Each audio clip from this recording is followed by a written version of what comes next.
A pregação dele. E ele dizendo assim no rádio, ó: irmã, você quer cortar o cabelo? Corta mesmo, corta bem curtinho.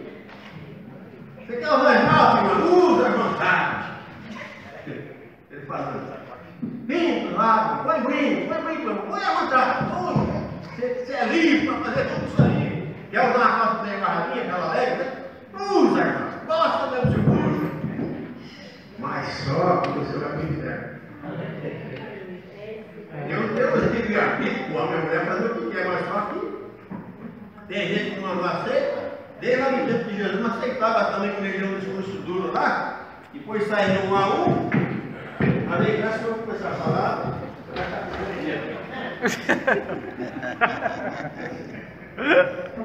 Amada igreja, paz do Senhor. Amém. Graças a Deus.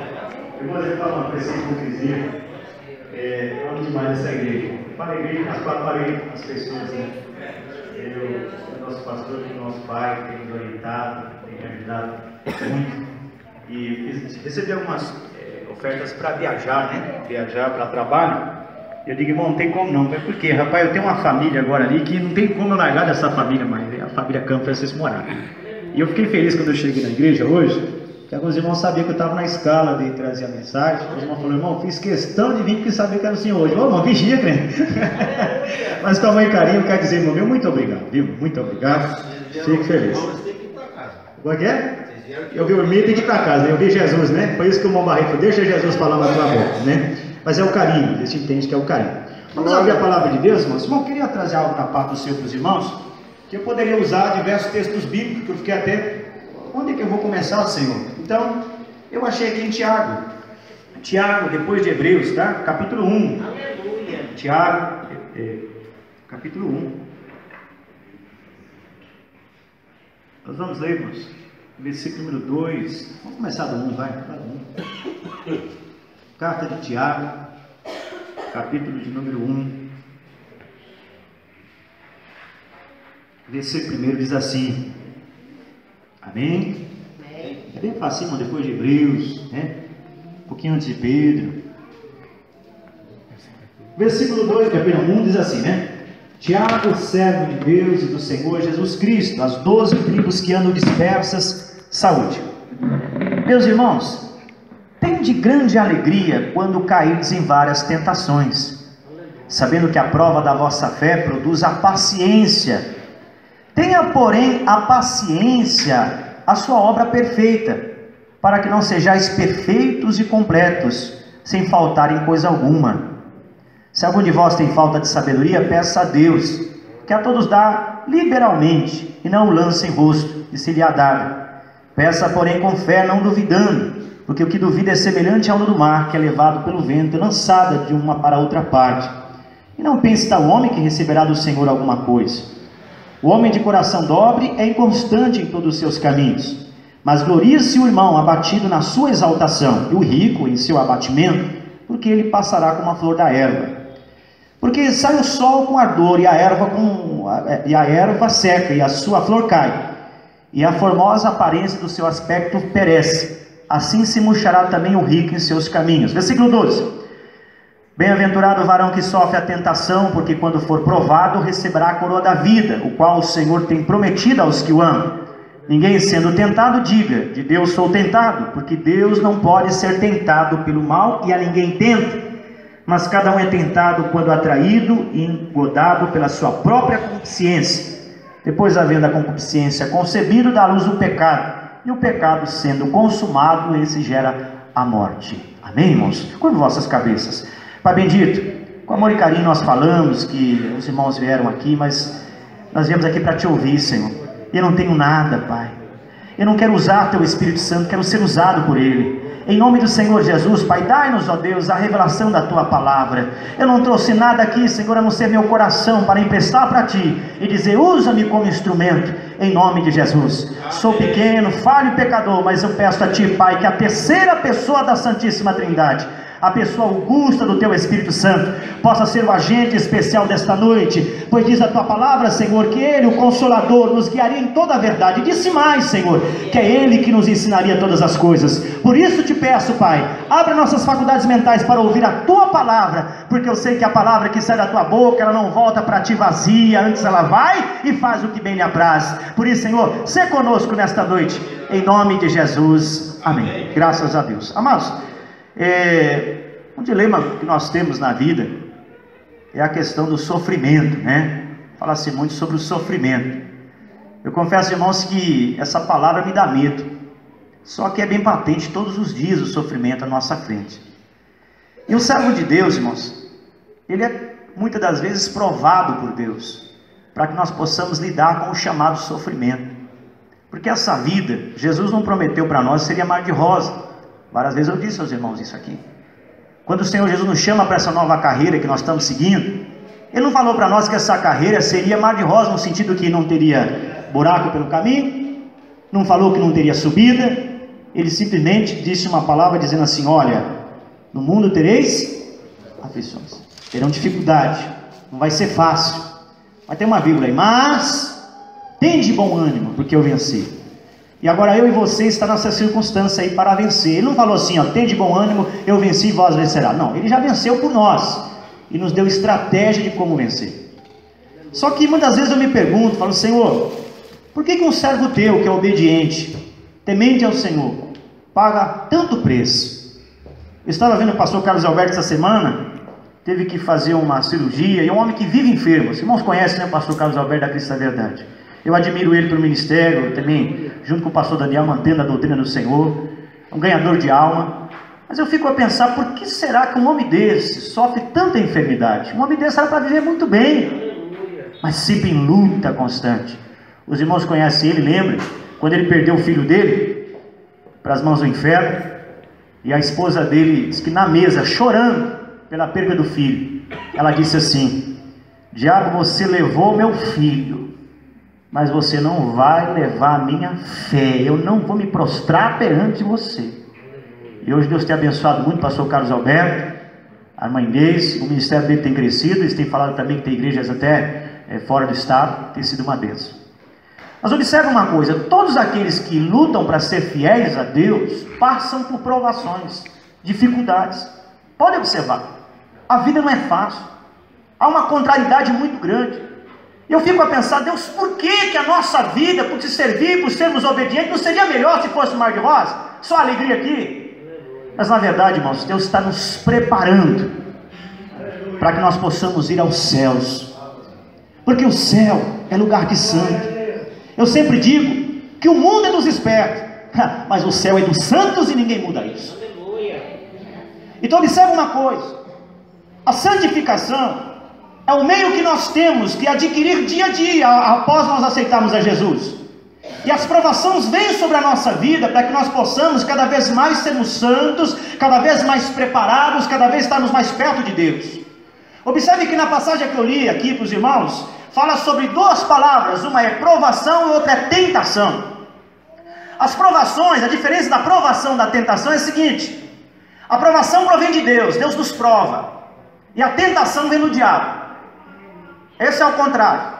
Só que ambas, tanto a provação como a tentação, é algo que nós temos que vencer, é algo que nós temos que lutar, é algo que nós temos que estar todos os dias com a nossa mente cauterizada para poder ser: Senhor, me ajuda a vencer isso. Porque observa uma coisa: Deus permite, nos lança provações para que nós possamos ser aprovados, para que nós sejamos melhores. As provações nos vêm para quê? Para nos preparar.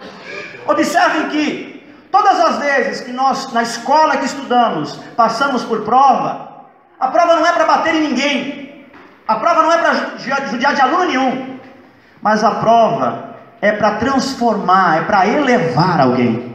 Ninguém pode passar de ano numa faculdade, ou receber um diploma numa faculdade, se não passar pela prova.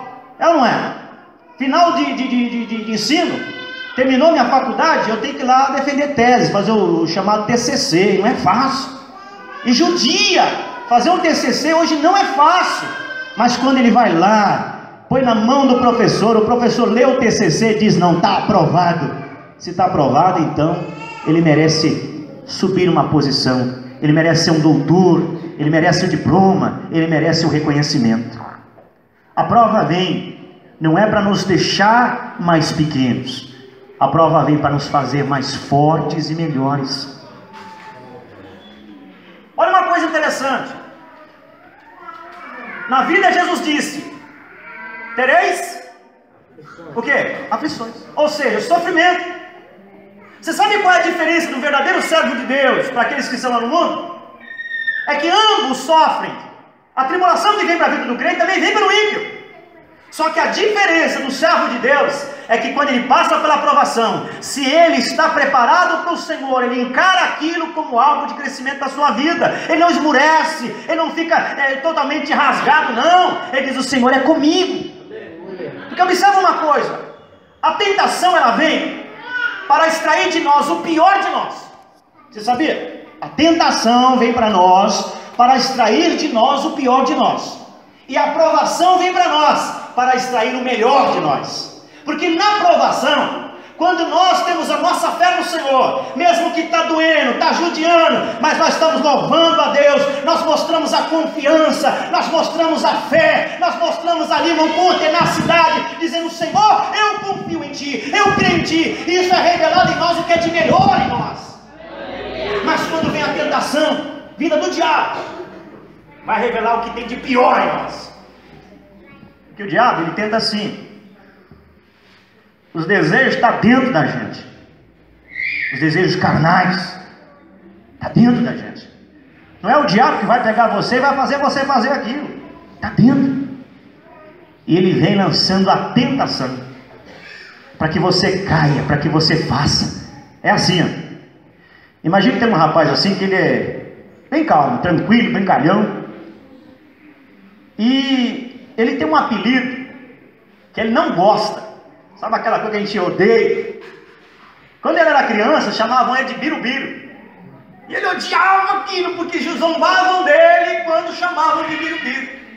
Humilhavam ele com isso. E os anos se passou. Ele agora é uma pessoa mais velha, tranquila, calma. E aí vem alguém, irmão, e vai tentar ele. E como é que tenta? Ô fulano, como é que vai birubiru?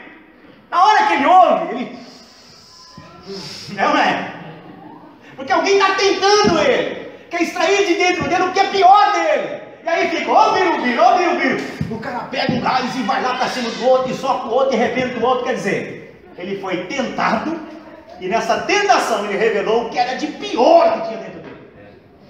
E o diabo faz a mesma coisa comigo e com você. Ele sabe quais são as nossas paixões. Tiago mesmo diz assim: olha o que diz aqui, versículo 13 do capítulo 1. Ninguém sendo tentado diga: de Deus sou tentado, porque Deus não pode ser tentado pelo mal, e a ninguém tenta. Ah, Deus me tentou. Não, Deus não tenta ninguém. Olha o versículo de número 14. Mas cada um é tentado quando é atraído e engodado pela sua própria concupiscência. Camarada, irmão, chega lá para nós, né? Ah, pastor, eu estava com a minha namorada no carro. Aí quando eu vi, o diabo mandou o carro lá para frente do motel. Ô, mano, toma vergonha nessa cara, rapaz. Diabo não está dirigindo carro nenhum não, rapaz. É você que foi. Não é? Diz que uma vez eu encontraram o diabo chorando à beira da calçada. Quem foi, diabo? Tem um povo aí que tudo que faz de errado coloca a culpa em mim. E é verdade. É verdade. Às vezes, irmão, o crente faz tanta coisa errada que foi o diabo. Não foi o diabo, irmão. É nós. É nós. Ele foi apenas o agente da tentação. Só que tanto na provação que Deus manda, como na tentação que o diabo manda, ambos passam a ser, de certa forma, uma provação. Porque se o diabo tentar você pelo mal e você resistir, você foi o quê? Aprovado. E às vezes Deus permite as tentações, o diabo lançar a tentação, você sabia? Mas quando você diz não, você está glorificando a Deus com isso. Quando você diz não à sua própria carne. Eu gosto daquela frase dos pais da igreja primitiva, é chamado de Santo Agostinho, né? Não é que é santo católico, parece ser santo, ele era um teólogo. Ele diz uma frase o seguinte, que Deus quando nos chama para a salvação, Ele nos dá uma nova natureza espiritual. Só que não tira de nós a antiga natureza carnal.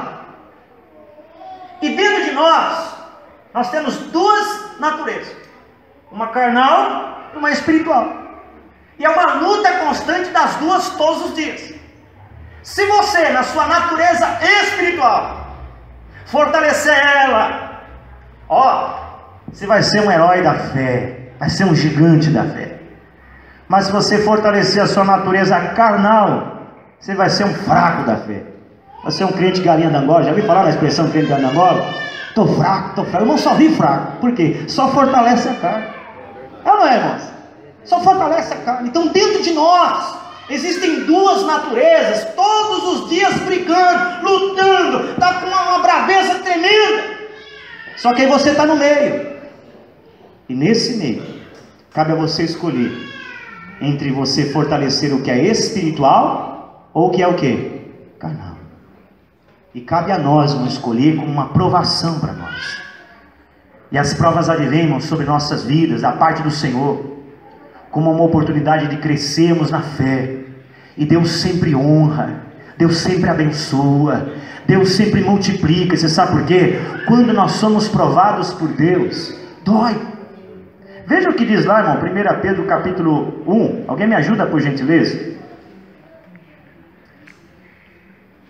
Pedro está aqui do ladinho, viu, irmão, de Tiago? Olha, tá fácil nós achar. Então dá para nós ir lá junto. O capítulo 1, versículo de número... Cadê Pedro? Oh, meu Deus.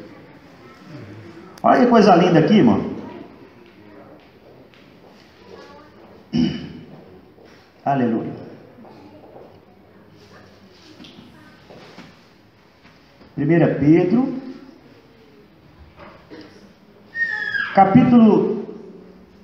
Desculpa, comi bola aqui, peraí. Capítulo 4, irmão, desculpa, 4.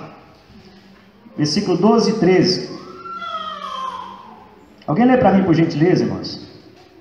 Amados, não estranheis a grande prova que vem sobre vós para vos tentar, como se coisa estranha vos acontecesse.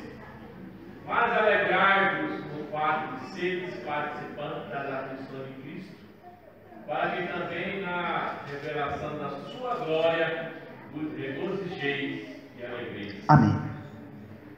Como nós podemos se alegrar numa prova? Ninguém se alegra, irmão, quando está doendo. É a verdade. Só quando a Bíblia fala que você tem que se alegrar na provação, não é que os irmãos, quando estavam lá no início da fé, morrendo por Cristo, nas arenas, engolidos por leões, eles estavam felizes porque estavam morrendo. Porque ninguém é feliz porque está morrendo, porque está sendo judiado. Só que no seu coração, entender que o que eu estou passando é por amor a Cristo, e se eu sofro com as aflições dele, eu também reinarei com ele. Assim como ele sofreu, eu também me alegrarei com ele. Louvado seja Deus. Ou seja, essa alegria é uma alegria com esperança, mesmo que está doendo, mesmo que está difícil, mesmo que está sendo dificultoso. Ou seja, vem para a prova da nossa fé. Ninguém se alegra na aprovação, mas uma aprovação muitas vezes vem para nós ficarmos mais firmes. Há poucos dias eu estava conversando com aquele jovem lá do Jardim Rosa, onde o Moisés está dirigindo, o Salatiel, que nem uma benção aquele menino. E os irmãos sabem que ele sofre com um problema, né, do sangue, né, e ele tem que fazer a hemodiálise, é isso? E tem umas mangueiras aqui, igual o nosso irmão, que também congrega com a gente aqui. Ele novo, e começou a conversar comigo, e ele falou assim: irmão William, eu louvo a Deus por essa enfermidade. Eu falei: como, irmão? Irmão William, eu tenho certeza que se eu não fosse enfermo da forma que eu estou, eu não estaria na presença de Deus. Eu falei: irmão, você encara essa dificuldade, você está passando com uma oportunidade? Eu falei: sim, porque hoje eu sei que eu dependo da misericórdia de Deus. Eu a qualquer minuto posso morrer, então eu prefiro estar com a minha salvação garantida. Então as provas nos vêm, irmãos, muitas vezes para nos manter de pé. E veja uma coisa interessante. Ontem eu tive uma prosa linda, maravilhosa, proveitosa, com o nosso irmão Abner, na madrugada, Moab. Foi maravilhoso. E nós estávamos falando a questão da felicidade. O que é a felicidade? E nós estávamos raciocinando junto, e fomos para a história do apóstolo Paulo. Quando Paulo diz assim: Posso todas as coisas naquele que me fortalece. Eu dizia, irmão Abner, que eu acho que nós interpretamos esse texto de uma forma tão grotesca, porque a gente vai lá, irmãos, e quer ser o vencedor da razão, né? E diz assim, eu posso todas as coisas daquele que me fortalece. Mas quando Paulo está dizendo, irmão, que posso todas as coisas que ele me fortalece, não é no sentido de eu ter as coisas, de eu poder ser alguma coisa, de eu ser o tal, o bam. É porque Paulo, irmão, experimentou tanta aflição, tanta luta, tanta angústia, que ele chega à conclusão seguinte. Vamos lá, irmãos, capítulo 4, né? Filipenses 4, não é isso? Vamos lá para Filipenses, vamos ler junto. Lembra o culto de ensinamento, irmãos?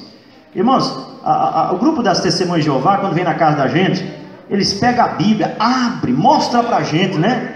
E às vezes o crente vem para a igreja e pede para abrir a palavra, irmão, parece que tem um negócio na mão, não consegue. Não faça isso não, irmão. Aprenda, irmão. Aprenda com Jesus, né, irmão?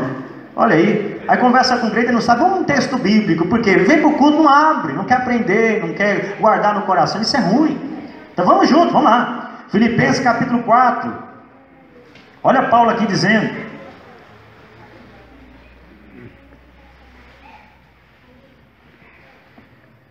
Ora, capítulo 4, versículo 10. Ora, muito me alegrei no Senhor, por finalmente reviver a vossa lembrança de mim. Pois já vos tinhais lembrado, mas não tinhais tido oportunidade. Não digo isso por necessidade, porque já aprendi a contentar-me com o que tenho. Sei estar batido, e sei também ter abundância. Em toda maneira e em todas as coisas estou instruído, tanto a ter fartura como ter o quê? Fome. Tanto ter abundância como ter o quê? Padecer necessidade. Aí ele resume dizendo, posso todas as coisas naquele que me fortalece. É um homem que olha para a sua vida e chega à conclusão que ele encontrou a felicidade dele na vida. E sabe como é que ele conseguiu encontrar a sua felicidade? Não foi em dinheiro, não foi em carro, não foi em bens terrenos, não foi com mulher, ele estava sozinho trabalhando, não foi com uma casa nova, um palacete, um cargo no meio da igreja, não. A alegria dele era ser feliz e se contentar com as poucas coisas que tinha. E ele foi considerado um grande herói da fé, porque era um homem que sempre estava entusiasmado. Mesmo no meio da tribulação, ele louvava ao Senhor. Tem o hino da Lauriette que eu gosto demais, que diz assim, ó, o segredo é o quê? Louvar em meio à luta. Imagina as condições que Paulo estava, quando estava lá em Filipe, quando ele estava trancado numa prisão, seus pés amarrados, suas mãos amarradas, só que veja bem, depois de um açoite terrível, cá entre nós, vocês veem que às vezes a gente cai, ou acontece alguma lesão nas nossas costas, no nosso corpo, a gente vai na cama e procura uma melhor maneira de estar para poder aliviar aquela dor, sim ou não? Agora imagine depois de um monte de pancada que ele leva, agora todo amarrado, não podia escolher uma posição que fosse mais confortante para suas dores. E ele, Silas, mesmo padecendo com dor, louvava ao Senhor. É uma lição para mim e para você. Mesmo que esteja doendo, o melhor é louvar ao Senhor. Sabe por quê? Quando nós estamos na luta, na provação, louvamos a Deus, demonstramos com isso que nós cremos no caráter de Deus, que Ele vai mudar um dia essa história. E pode estar de perna pro ar, a tua casa, o teu lar, o teu trabalho, não sei o que é que está lá, mas eu quero dizer para você, quando você louva, quando você descansa no Senhor, isso demonstra que você crê no caráter de Deus, porque você é filho, porque você é filha, e um pai jamais desampara o seu filho. Diz a palavra de Deus, que o teu nome está na palma da mão dele, e ele não se esqueceu de você. Mas sabe qual é o meu e o teu problema? É que quando as provas vêm, o que parece que estamos só, e nós esquecemos que Ele está ao nosso lado, onde Ele diz assim, se vocês passar pelas águas, não se preocupa não, porque elas não vão te submergir. Se vocês passarem pelo fogo, Não se preocupem não, porque eles não vão te queimar. Assim foi, irmão, sabe com quem? Com Daniel, quando estava naquela prisão, com os leões. Os leões tiveram que jejuar, por quê? Porque Deus estava ao lado de Daniel. Assim foi com Sadraque, Mesaque e Abednego, quando estava na fornalha daquele fogo. Passaram pelo fogo, mas não queimou, por quê? Porque Deus estava ao seu lado. E pode ter certeza que as aflições do tempo presente não é para judiar de nós, mas Deus quer dar o nosso crescimento espiritual.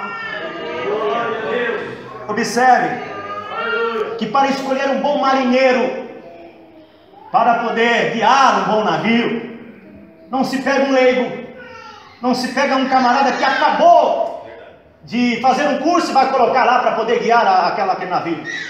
Tá, irmão Abner, que fez curso de aviação. Para a pessoa pilotar um avião, não basta só ter um curso, ele tem que ter horas de voo. Você sabe por quê?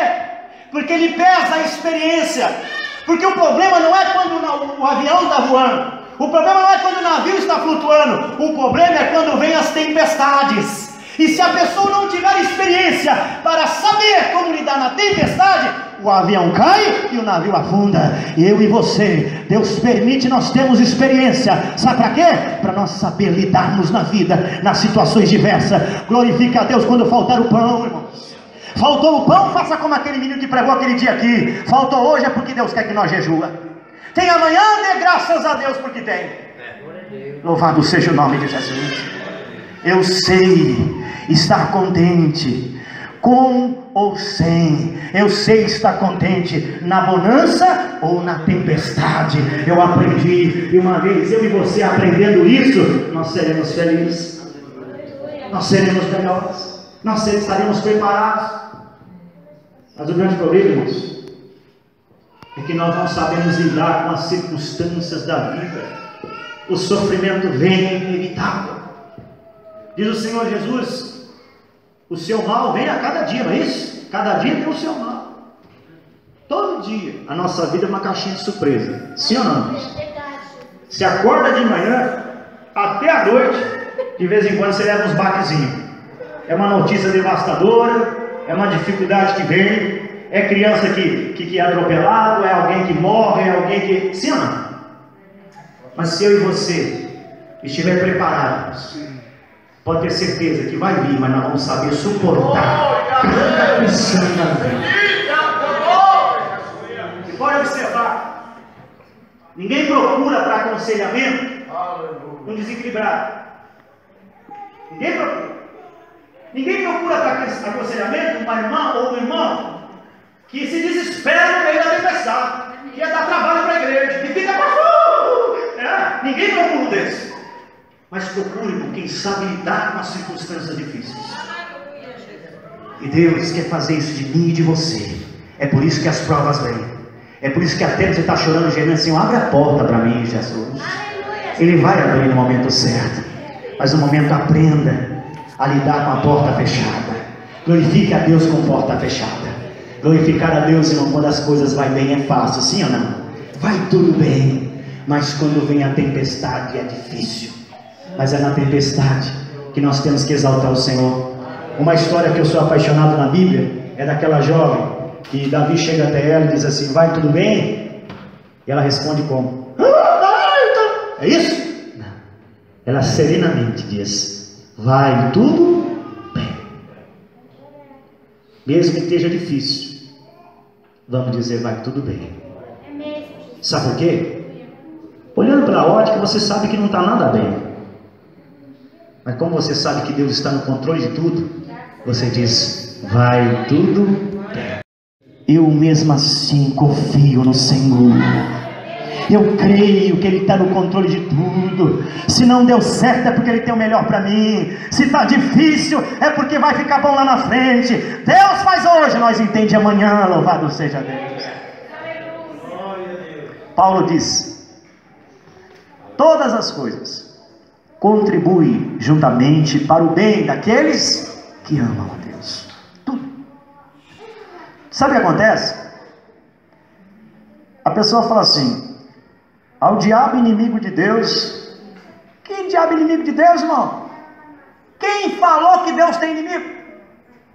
Não, o diabo é inimigo de Deus. Quem é o diabo para ser inimigo de Deus? Quem é?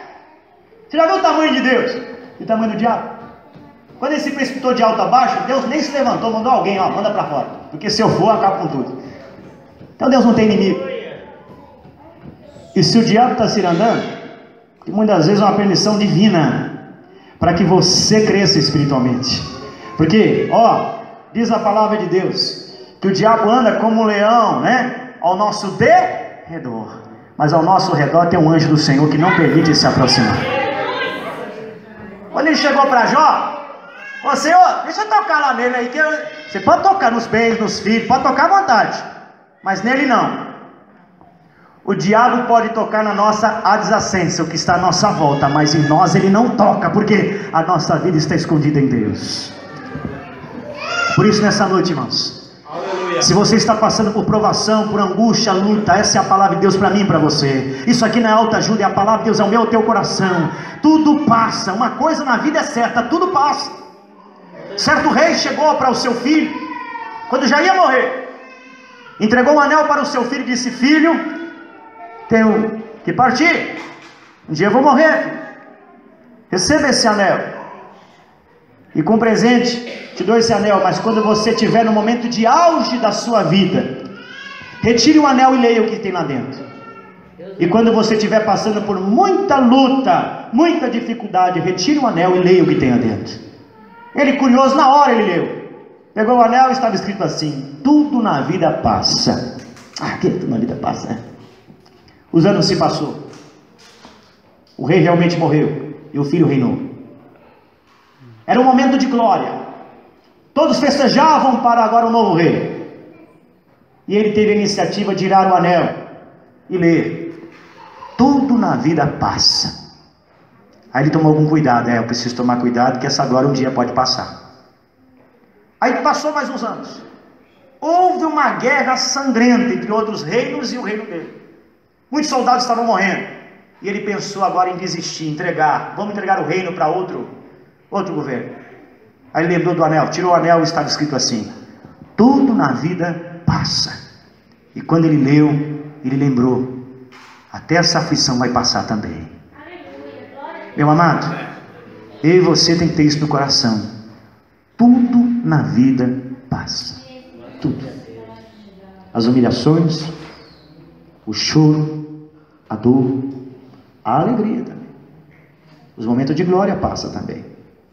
Só que se nós ficarmos firmes nessa vida, lá em cima não passa. Lá eternamente vamos dizer: santo, santo, santo. Lá é glória, lá é triunfo, lá é felicidade, lá é alegria plena. Louvado seja o nome de Jesus. E é por isso, irmão, que nós temos que estar firmados, e quando vier a tempestade, nós sabemos que ela passa. O choro pode durar o quê? Quanto tempo do choro? Pastor, Moí, meu choro já está durando uma semana, meu choro está durando um mês, 10 anos. Mas eu quero dizer para você: não existem noites eternas. Um dia o sol da justiça vai raiar para a tua vida, e você vai cantar o hino da vitória. Louvado seja Deus, porque eu e você somos filhos, e como filho, o filho não padece. Deus tem nossos nomes na palma da mão dele, para quê? Para não esquecer de nós. E tem hora, irmão, que a gente quer se desesperar, aí Deus lá do alto fica assim: mas por que eu estou aqui? Por que eu estou aqui? Irmãos, Deus está tão longe da gente. Aleluia. Há uma oração, essa é a distância que Deus está de nós. Há uma oração. Quando estiver aflito, quiser conversar com alguém, te dou uma dica: Deus está tão longe de você. Há uma oração. Essa é a distância de Deus, de você e Ele e você. Irmão, todas as vezes que nós falamos com Deus, o pastor Isaías falou uma coisa que eu nunca esqueci. Nós fizemos um culto numa casa, e ele falou assim: irmãos, alegra meu coração quando alguém pede um culto na casa, porque quando a pessoa pede um culto na casa, ele está pedindo o céu na casa dele.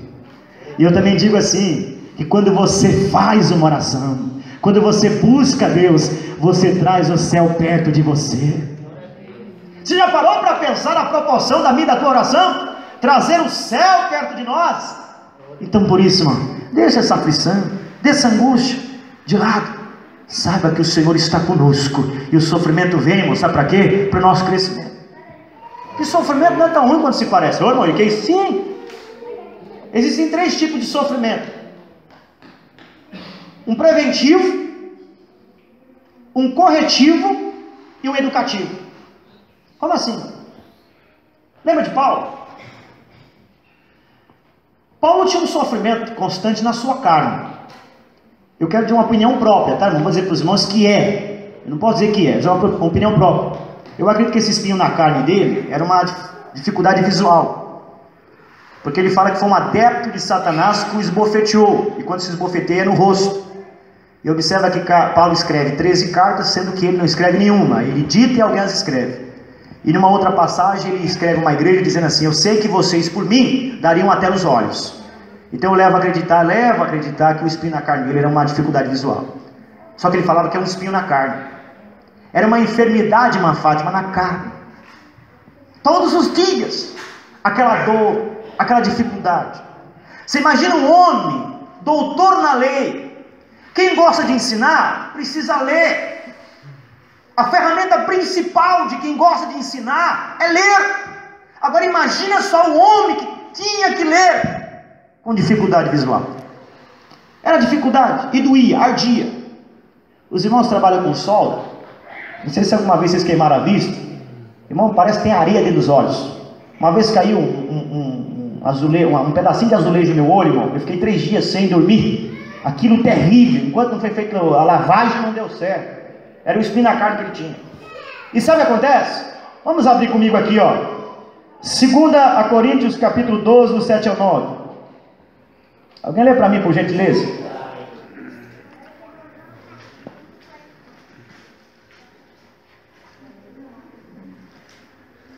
Segundo aos Coríntios 12.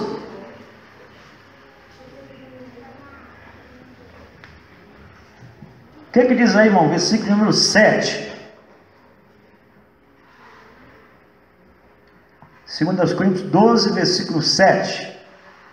Para impedir que eu me exaltasse por causa da grandeza dessas revelações, foi-me dado um espinho na carne, mensageiro de Satanás, para me atormentar. Observe uma coisa, irmãos, ó. Paulo, ele era um gigante das revelações de Deus. Para ele não se gloriar, para que ele não se corrompesse, Deus mandou para ele um sofrimento preventivo. E por isso que ele fala assim: para que eu não me glorie, para que eu não me exalte. Às vezes Deus permite, irmão, que provas nos venham sobre nossa vida, para que nós não se exalte, para que nós não digamos que é o tal. Porque, irmão, tem crente que é assim. Está aí o pastor Daniel, que ó, é anos na carreira, está anos na prova, está na presença de Deus, é uma bênção. Entra na bênção, irmão, ele esquece da igreja. Não é assim, pastor? Está dando tudo certo, emprego, dinheiro na conta, salário bom, carro novo, a família crescendo, o culto, uma vez ou outra lá eu vou quando dá. Por quê? Está tudo bem. Aí o que acontece? Deus permite a provação, vem a tribulação. Deus ama tanto que se tirar da prova, ele vai se quebrar. Você já parou para pensar que às vezes Deus não tirou você dessa aprovação por causa disso? Será que você está preparado para receber a bênção hoje? Será que você receber a bênção, você não vai dar no pé? Imagina só, recebe um emprego aí, você vai trabalhar na Petrobras, vai ser gerente não sei das quantas lá, salário, 50 mil reais por mês. Rapaz, o cara com salário desse mensalmente, onde ele vai andar? Fala pra mim. Será que na Assembleia dos Campos, esses morados aqui do Jardim Rosa, ele vai dar um pulo aqui? Eu duvido, cara. Eu duvido. É tanta ocupação. A irmã tem que fazer caminhada, a irmã tem que fazer não sei o quê, e tem que fazer não sei o quê, está ocupado com academia, ocupado com reunião, e aí uma igreja fica para trás. Vocês já observaram que a maioria dos servos de Deus são pobres financeiramente? A maioria, porque rico não tem tempo para Deus, e são infelizes por isso. Então o sofrimento vem para nós, a prova vem para nós às vezes, como algo preventivo. Só que eu disse para os irmãos que também o sofrimento, ele pode ser corretivo, para correção. Vamos lá em Hebreus capítulo 12. Alguém lê para mim por gentileza, capítulo número 12, 6 ao 7.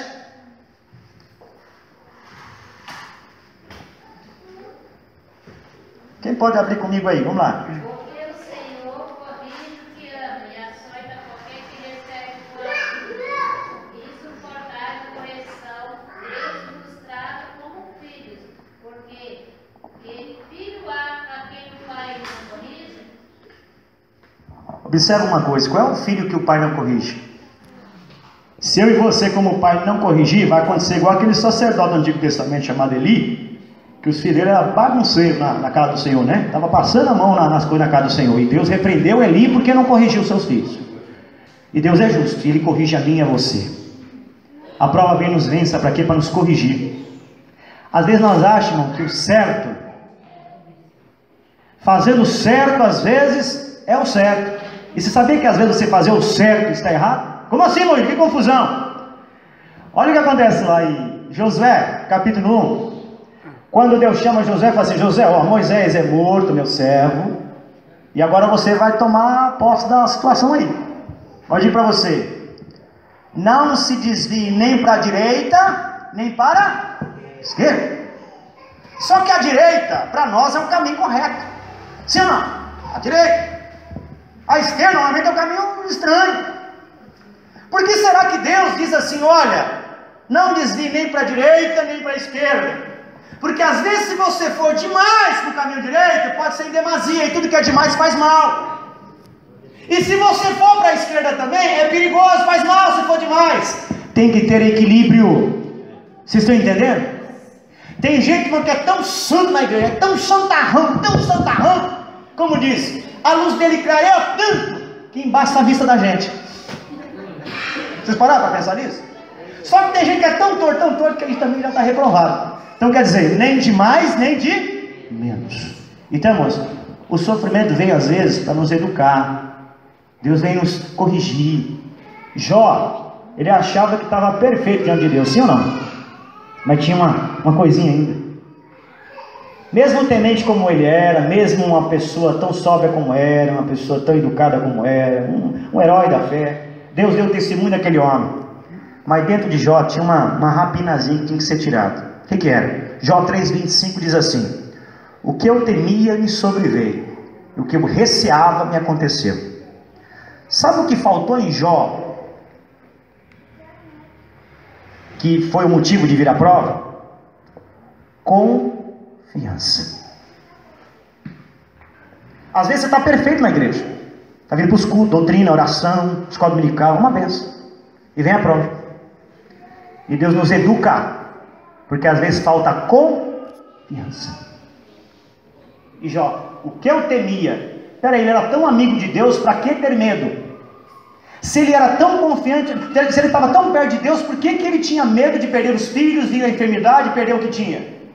Às vezes eu e você, irmãos, entramos na presença de Deus, mas temos medo. Eu sempre digo, irmão, que servir a Deus é como dois trapezistas num circo.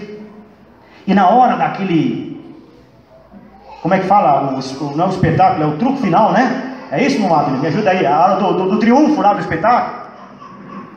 O camarada lá, 15 metros de altura, 20 metros de altura, ele se joga. E lá embaixo, alguém segura. Meu filho, servir a Deus é isso. É se lançar, acreditar que Ele está no controle de tudo. A minha menina, quando começou a andar, ela gatinhava. E ela pegava nos móveis assim, ia caminhando assim, sabe? Segurando os móveis. Aí teve um dia que na sala, eu falei para ela assim: Ana, vem. Ela ficou olhando para mim, olhou para trás, para a mãe dela, depois olhou para mim de novo, e ela soltou o móvel, e ela veio. E no que ela veio, eu ia correndo, e ela veio. Você sabe por que ela veio? Porque ela confiava no caráter do pai dela, que o pai dela não ia deixar ela cair no chão. Eu e você temos que aprender a andarmos dessa forma com Deus, que nós não vamos cair no chão, mas Ele está com as mãos estendidas para nos manter de pé, louvado seja Deus. Mesmo que esteja tudo de ponta cabeça, Ele põe tudo no lugar, na hora certa. Creia, acredite, não desanime, não desista. A pior coisa que tem para um ser humano é quando desiste. Tinha um filme da Segunda Guerra Mundial, completando aqui. 2 homens estavam lutando para sair do campo de concentração, porque eles iam ser fuzilados. E nesse filme, passaram pela floresta, muita dificuldade, lama, enfrentaram leões, enfrentaram muita coisa. Mas lá no final do filme, sabe o que acontece? Um olha para o outro e esmorece. Depois de dias caminhando, depois de dias de sofrimento, um olha para o outro e se mata. Aí o filme, a câmera levanta assim, ó, como fosse um helicóptero levantando uma câmera, e mostra que a 200 metros da onde eles estavam, existia um oásis de liberdade. 200 metros para a liberdade. A vitória minha e tua talvez seja tão pertinho. Para quem se entregar agora? Para quê? Por isso o Senhor tem uma palavra para mim e ao teu coração. Tu, porém, vai até o fim. Eu disse também que o sofrimento, ele é educativo. Hebreus 5:8, alguém lê para mim por gentileza, para não finalizar? Não, o pastor vai puxar o paletó aqui. Aleluia. 5:8 que diz aí: Jesus aprendeu com o sofrimento. Hebreus 5:8, para nós finalizar. Ainda que era filho, e aprendeu a obediência por aquilo que padeceu. Jesus, nosso mestre, aprendeu a obedecer pelo que padeceu, pela prova, pela dificuldade. E se nós queremos, vamos seguir o exemplo do nosso mestre, vamos suportar a provação. Não vamos tomar nenhuma decisão precipitada. Espera no Senhor e confia. Espera, Ele vem, e a vitória vem em nome de Jesus. Amém, igreja? Amém. Deus abençoe os irmãos.